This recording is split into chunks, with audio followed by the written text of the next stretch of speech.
भाई महिला प्रधानमंत्री तो बनी चुकी है देश में। भारतीय जनता पार्टी ने महिला राष्ट्रपति भी बनाया, भारतीय जनता पार्टी ने महिला स्पीकर भी बनाया, भारतीय जनता पार्टी ने हर कुछ किया, 50-33% का आरक्षण भी दिया। हम तो हिंदू मुस्लिम महिला देख के नहीं कर रहे हैं, हमने तो मुस्लिम महिलाओं के लिए ट्रिपल तलाक का हलाला खत्म किया, जिसके लिए या अल्लाह मचाए हुए पूरा इकोसिस्टम 1 साल से।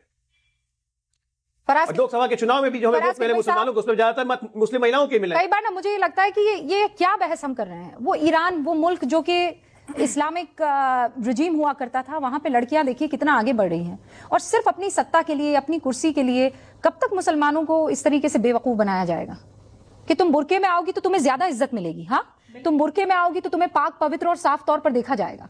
ये क्या बताने की हम कोशिश कर रहे हैं? मतलब लिबास से आप औरत की इज्जत, औरत का अल्लाह से कनेक्शन देखेंगे? लिबास तय करेगा ये।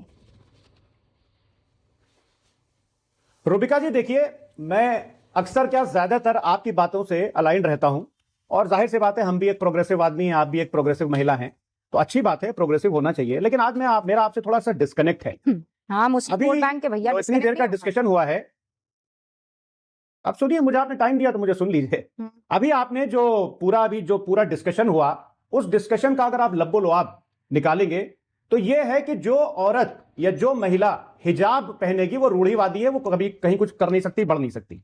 आपने अभी एक जज साहिबा की फोटो दिखाई, एक फोटो मैं भी आपको दिखाता हूं। इनको जानती है रूबिका जी आप? हाँ।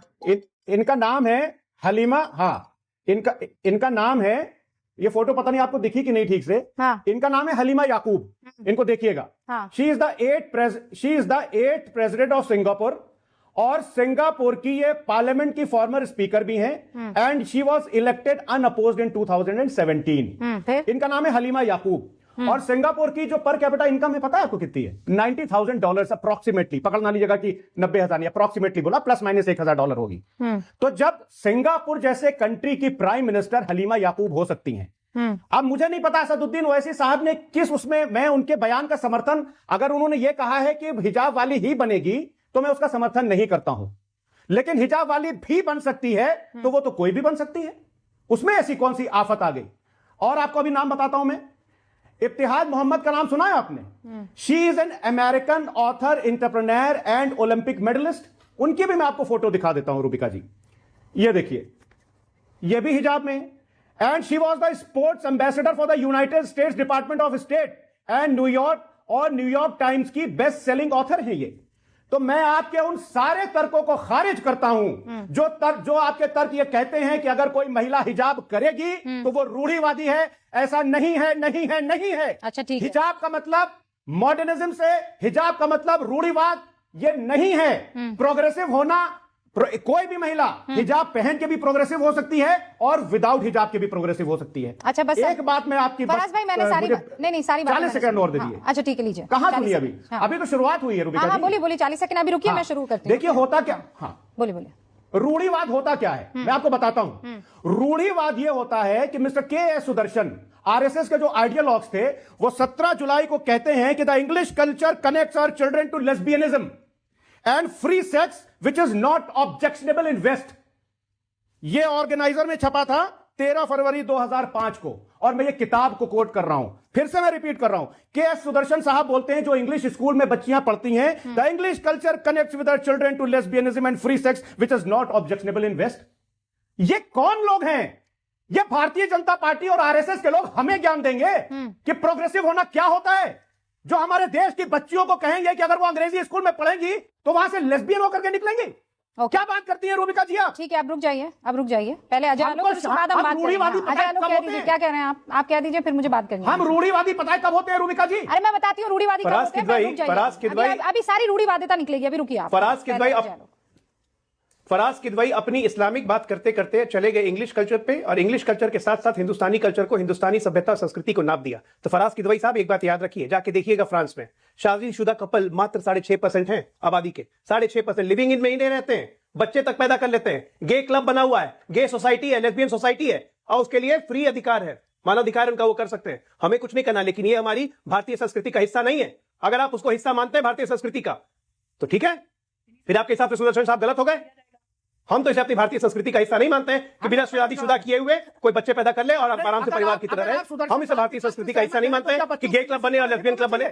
एक सेकंड, एक तो रुक जाइए, सुनिए एक मिनट। एक बच्चों को स्कूल में डालना और पाश्चात्य सभ्यता दोनों में जमीन आसमान का अंतर होता है। हमेशा अपनी यही हिंदू होता है। सभ्यता संस्कृति को कहीं और कंपेयर करने की जरूरत नहीं है। Go out of context. 10,000 वर्षों का मैं इतिहास है हमारा। सुदर्शन जी पर और बाकी बिना मतलब सारे की बात बोले जा रहे हैं। ये कोई जितनी बुर्का भी पहना बहस देता है, है, कोई लेस्बियन लेस्बियनिज्म, पहना देता है, गेइज्म, हाँ, ये सब इस पर सब कभी और चर्चा कर लूंगी। मैं आज सोच समझकर जिस मसले पर चर्चा करने के लिए आई हूं उससे मुझे इतर मत कीजिए आप, इससे उससे इतर मत कीजिए। अब आप आपने बहुत जिसे कहते हैं ना चालाकी से आप मुझे इंडोनेशिया लेकर गए, फिर आप मुझे अमेरिका लेकर गए हैं। अरे बगल ही के पाकिस्तान की तस्वीर मैंने दिखाई आपको, हाँ, बगल ही के बांग्लादेश की तस्वीर मैंने आपको दिखाई। कहां है बुरके में, मुझे ये बताइए। और बुरका हमारा कब से, ये हिंदुस्तानी मुसलमानों का कब से पहनावा हो गया? रुकिए पहले मेरे साथ, नो फराज भाई रुकिए। आपकी दादी बुरका पहनती थी? फराज भाई सवाल का जवाब दीजिए। आपकी दादी Pakistan and Bangladesh can not be our role model. Oh please, Pakistan को रोल मॉडल आप मानिए, बांग्लादेश को रोल मॉडल आप मानिए। Don't scream.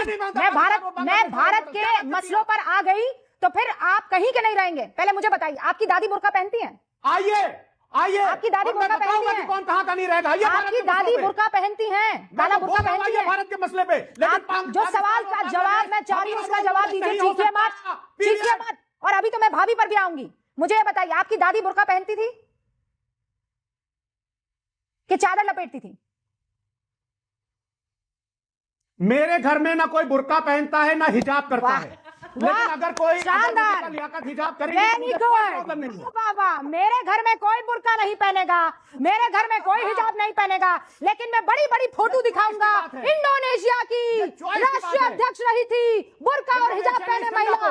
मेरे घर की महिलाओं को आजादी, लेकिन तमाम कौम की महिलाओं को मैं कहूंगा बेटा इसकी जैसी बनना। मैं ये नहीं कह रही। नो रूबिका, सुनिए।